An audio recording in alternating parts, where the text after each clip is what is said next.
Hello প্রিয়ন, কেমন আছেন সবাই? আশা করি আল্লাহর রহমতে আপনারা সবাই ভালো আছেন। আমিও ভালো আছি ইনশাল্লাহ। তো আজকে আমি রান্না করব হচ্ছে ডিম বোনা। জন্য আমি প্রথমে পেঁয়াজ আর কাঁচামরিচ নিয়ে নিলাম। আমি এখানে কোনো বাটা মশলা অ্যাড করব না, কারণ হচ্ছে ডিম বোনাটা জাস্ট আমার এরকম ভালো লাগে। তো আপনারা আপনাদের রুচি অনুযায়ী দিয়ে দেবেন। এবার হচ্ছে আমি কিছু গুঁড়ো মশলা অ্যাড করব। দিয়ে দিলাম আমি হলুদ। আর আমি এই ডিম ভুনাটা করব অন্যভাবে, মানে সিদ্ধ করে না, এমনি ফাটিয়ে ছেড়ে তারপর হচ্ছে ডিমটা ভুনা করব।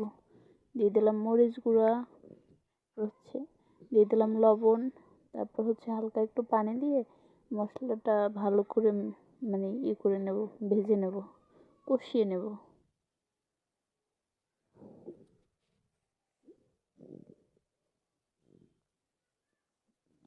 তো মশলাটা আমার কষানো হয়ে গেছে। এবার হচ্ছে আমি পরিমাণ মতো পানি দিয়ে দিয়েছি। পানিটা একটু ফুটে আসার পরে আমি ডিমটা দিয়ে দিলাম। ডিমগুলো আমি ফাটিয়ে এভাবে ছেড়ে রান্না করব। এর টেস্টটা কিন্তু অন্যরকম হয়। এমনি ভুনা ডিমের স্বাদ অন্যরকম, আর এভাবে ভুনা করলে অন্যরকম লাগে। তো আমি সবভাবেই করি, আজকে চিন্তা করলাম এইভাবেই করি।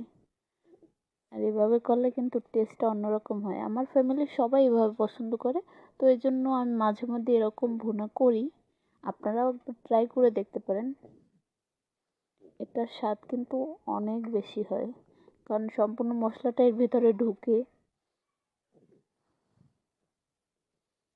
তো এক এক করে আমি ডিমগুলো সব দিয়ে দিচ্ছি।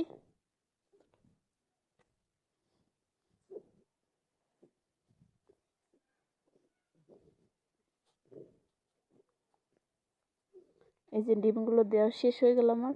এবার ডিমগুলো ফুটে উঠেছে, নিচটা হালকা হয়ে গেছে। এবার আমি ডিমগুলো উল্টিয়ে দিচ্ছি, কারণ তাহলে এপাশটাও হয়ে যাবে। এই জন্য আমি ডিমগুলো সবগুলো উল্টে পাল্টে ভালো করে দিয়ে দিচ্ছি। এই যে আর একটা দেখেন, আমি হচ্ছে এইভাবে ডিমগুলো একটু হালকা করে ফাঁকা করে দিচ্ছি, মানে কুসুমটা যাতে ভিতরে সম্পূর্ণ মশলাটা ঢুকে। আর এভাবে দিলে ভিতরে কুসুমটা খেতে আরও টেস্টি হয়, কারণ মশলাটা সম্পূর্ণটা কুসুমের ভিতরে ঢুকে। এই যে মোটামুটি আমার হয়ে গেছে। ভাগ্যক্রমে আজকে আমার ধনেপাতা ছিল না, ধনেপাতা দিলে আরও টেস্ট বেশি হইতো। এই যে আমার ডিমের ফাইনাল লুক। তো আপনারা বলবেন কেমন হয়েছে। খেতে কিন্তু দারুণ হয়েছিল। যাই হোক।